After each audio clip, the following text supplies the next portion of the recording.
భారత క్రికెట్ జట్టు సారథి మహేంద్ర సింగ్ ధోనీపై అనంతపురం జిల్లా న్యాయస్థానం కేసు నమోదు చేసింది. 2013వ సంవత్సరంలో బిజినెస్ టుడే పత్రికలో విష్ణుమూర్తి అవతారంలో ధోనీ వివిధ రకాల వస్తువులు, పాదరక్షలను చేతిలో పట్టుకున్నట్లు వాణిజ్య చిత్రాన్ని ముద్రించారు. హిందువుల మనోభావాలను దెబ్బతీశారంటూ అప్పట్లో అనంతపురం జిల్లా కోర్టులో విశ్వ హిందూ పరిషత్ ప్రతినిధులు కేసు దాఖలు చేశారు. ఆ పిటిషన్పై గత కొంతకాలంగా విచారణ చేస్తున్న అనంతపురం కోర్టు ధోనీపై కేసు నమోదు చేసింది.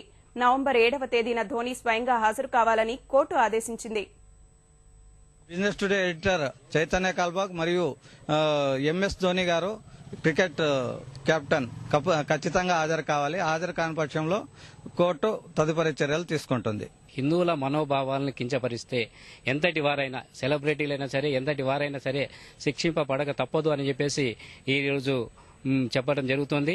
ఎంతటి వారిపైనైనా కేసులు నమోదు చేయడానికి, ఎదుర్కోవడానికి, హిందువుల మనోభావాలు దెబ్బతీసే విధంగా ఏ రకమైన చర్యలున్నా సరే విశ్వ హిందూ పరిషత్ ప్రధానంగా పోరాటం చేస్తుందని చెప్పేసి ఈ సందర్భంగా తెలియజేస్తున్నాం.